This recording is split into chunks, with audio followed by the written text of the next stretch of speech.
Good morning students.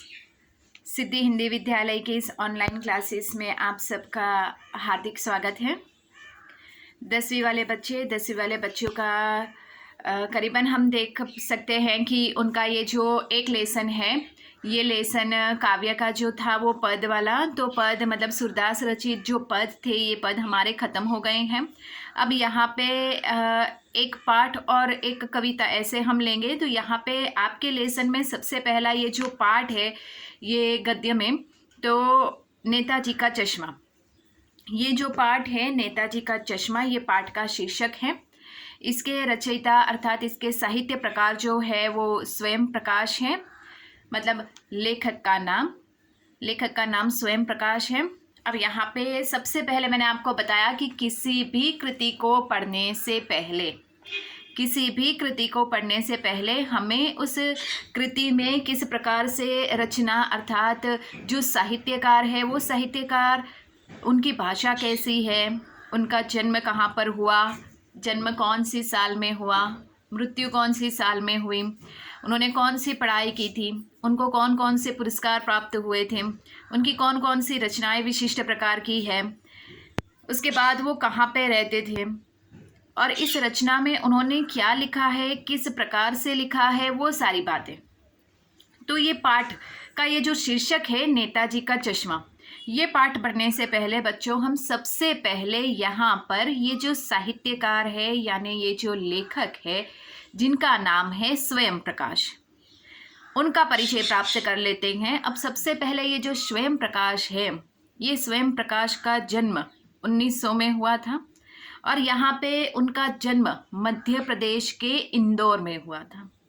याद रखिएगा बच्चों, नेताजी का चश्मा ये पाठ जो है, इस पाठ के जो साहित्यकार है, ये साहित्यकार का ये जो जन्म है ये जन्म 1900 में हुआ था और यहाँ पे मध्य प्रदेश के इंदौर शहर में इनका जन्म हुआ था। उन्होंने आगे पढ़ाई की, मैकेनिकल इंजीनियरिंग करने के बाद जैसे जैसे समय बीतता गया वो आगे बढ़ते गए, तो उन्होंने एक अच्छी सी नौकरी हासिल कर ली और नौकरी करने के पश्चात वो ज़्यादातर उनका जो समय है, उनको ये जो नौकरी मिली वो राजस्थान में, तो उनका नौकरी का जो ज़्यादातर समय है वो राजस्थान में बीतने लगा। फिर धीरे धीरे उन्होंने सोचा कि मुझे जिस फील्ड में वो काम करते थे, जिस क्षेत्र में वो काम करते थे, वहाँ से काफ़ी साल बीत गए। काफ़ी समय बीतने के बाद जब उस नौकरी से वो निवृत्त होते हैं तो उसके बाद उन्होंने सोचा कि उनको कुछ लिखना चाहिए। तो यहाँ पे उन्होंने, उनकी बहुत सारी ऐसी कुछ एक रचनाएं हैं, उन्होंने लिखना शुरू किया और लिखने के बाद यहाँ पे उनकी जो भाषा, जब सबसे पहले बता दूँ, ये स्वयं प्रकाश जो साहित्यकार है, लेखक है, उनकी ये जो भाषा है ये भाषा उनकी बहुत सहज और सरल है। क्योंकि पाठ जो होते हैं ज़्यादातर ऐसे होते हैं कि जिसको पढ़ने से तुरंत ही हमारी समझ में आ जाए। तो बिल्कुल बच्चों उसी प्रकार से यहाँ पे ये जो स्वयं प्रकाश है, ये स्वयं प्रकार की भाषा बिल्कुल सहज और सरल है। एक बात मैं आपको बता दूं कि यहाँ पे उन्होंने जो बहुत सारी ये जो रचनाएं की थी, इन रचनाओं में जैसे कि कुछ एक रचनाओं के नाम मैं आपको बता देती हूँ, जैसे सूरज कब निकलेगा, आइए अच्छे दिन भी, उसके बाद आसमां कैसे कैसे, अगली किताब, अगले जन्म, उसके बाद जलते जहाज पर इंजन, ज्योति रथ के सारथी, ये उनकी साहित्य की महत्वपूर्ण कृतियां हैं। ये उन्होंने लिखा है इतना बहुत कुछ, इससे भी ज़्यादा बहुत कुछ लिखा है, लेकिन यहाँ पे उनकी प्रमुख कृतियों के बारे में हमें परिचय दिया गया है। इसके साथ साथ यहाँ पे उनके ये जो कहानी संग्रह है, ये जो कहानियाँ वो ज़्यादा लिखते थे, तो ये जो कहानी संग्रह है वो करीबन उन्होंने 13 लिखे थे। अब यहाँ पे ये जो साहित्यकार है, ये साहित्यकार को कौन कौन से पुरस्कार प्राप्त हुए हैं ये, ठीक है बच्चों, कभी कभी हो सकता है कि बोर्ड की परीक्षा में हमें पूछा जाए, तो थोड़ा सा ध्यान दीजिएगा। यहाँ पे सबसे पहले उनको राजस्थान की ओर से राजस्थान साहित्य अकादमी पुरस्कार प्राप्त हुआ है। उसके बाद उनको विशिष्ट साहित्य सम्मान प्राप्त हुआ है। उसके बाद उनको वनमाली स्मृति पुरस्कार प्राप्त हुआ है। उसके बाद सुभद्रा कुमारी चौहान पुरस्कार प्राप्त हुआ है। पहल सम्मान बाल साहित्य एकेडमी पुरस्कार उनको प्राप्त हुआ है। ऐसे बहुत सारे अन्य पुरस्कार हैं जो उनको प्राप्त हुए हैं। तो इन पुरस्कारों से बच्चों इतना तो हमें मतलब ख्याल आ ही जाता है कि जैसे कि ये जो साहित्यकार है, ये साहित्यकार कहानी के क्षेत्र में बहुत अच्छे रहे होंगे और ज़्यादातर बच्चों को कहानियाँ सुननी बहुत अच्छी लगती है।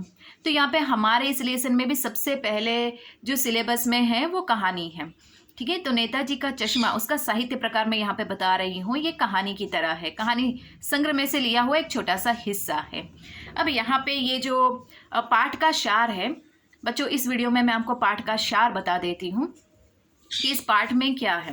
अब सबसे पहले यहाँ पे देखो, यहाँ पे ये जो पाठ है नेताजी का चश्मा, मैं ज़्यादातर यहाँ पे आपको कई बार मैंने क्लास में बताया है बच्चों की, जैसे कि जो पाठ होता है, जो कविताएं होती है, उसका शीर्षक उस कविता या पाठ से जुड़ा हुआ होता है।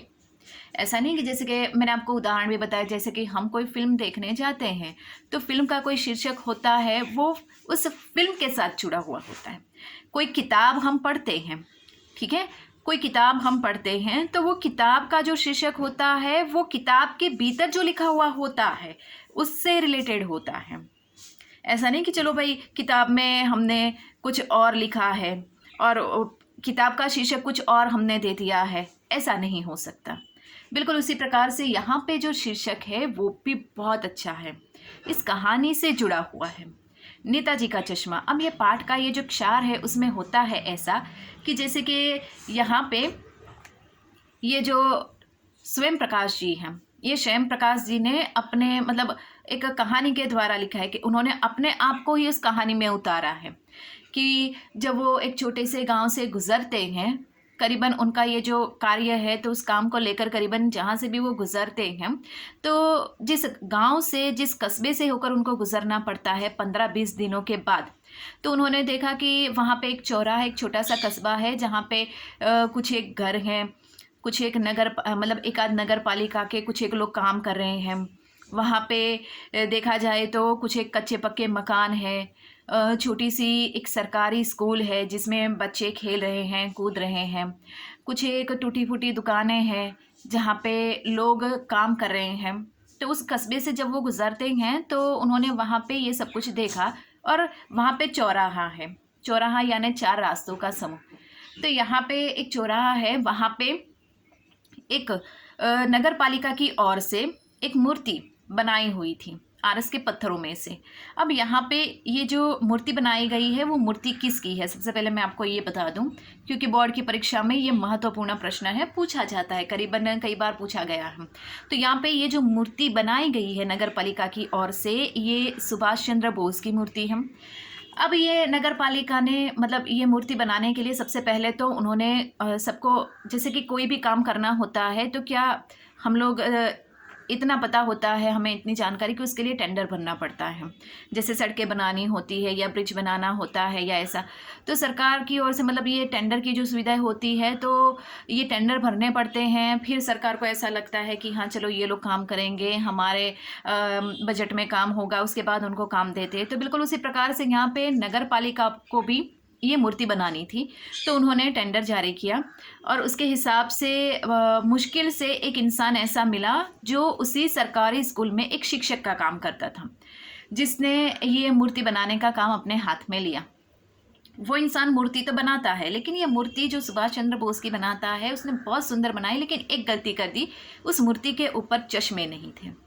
अब यहाँ पे ये प्रश्न जब भी मतलब गुजरते थे ये जो स्वयं प्रकाश, तो उन्होंने कहा इस कहानी के माध्यम से कि मैं जब भी उस कस्बे से गुजरता था तो मेरी नज़र, मैं वहाँ पे एक चौराहे, उस चौराहे के पास एक पान वाला है, वो पान वाले के पास रुकते हैं और वहाँ पे वो खड़े रहते हैं और फिर वो देखते हैं कि मतलब ये जो मूर्ति है, इस मूर्ति के ऊपर चश्मा हर रोज़ होता है ऐसा। और वो भी आश्चर्य वाली बात यह है कि मूर्ति के ऊपर जो जिसने ये शिक्षक ने ये मूर्ति बनाई है, ये मूर्ति बनाने वाला ये जो शिक्षक है, उसने उस मूर्ति से जुड़ा हुआ कोई चश्मा नहीं बनाया, लेकिन वहाँ पे रहने वाला एक छोटी सी चश्मे की दुकान चलाने वाला एक जो इंसान है, उस इंसान ने क्या किया, उसके वहाँ जो चश्मे हैं हर रोज़ वो एक चश्मा बदली करता था। तो उन्होंने ये जो स्वयं प्रकाश है वो वहाँ से गुजरते थे, तो उन्होंने देखा कि मतलब वो पान खाने के लिए उस चौराहे पे रुकते थे और उस मूर्ति को देखते हैं, और उन्होंने देखा कि हर रोज़ इस मूर्ति के ऊपर एक एक मतलब चश्मा बदलता रहता है, हर रोज़ चश्मे का रंग बदलता रहता है, तो ये कैसे हुआ। तो उन्होंने पान वाले से पूछा। फिर पान वाले ने पूरी सच्चाई बताई कि भाई यहाँ पे ये जो दुकान वाला है ये चश्मे बदलता रहता है। तो ये इस पाठ का सार है। तो आगे वाले वीडियो में बच्चों हम इस पाठ को और ज़्यादा विस्तार से देखेंगे। कस्बे की कौन कौन सी क्रियाएं होती है, स्वयं प्रकार किस प्रकार से अनुभव करते हैं, देशभक्ति से जुड़ा हुआ ये पाठ है, और इस पाठ के भीतर कौन कौन से ऐसे महत्वपूर्ण तथ्य है जो देशभक्ति से जुड़े हुए हैं, उसकी भी हम यहाँ पे चर्चा करेंगे। Thank you.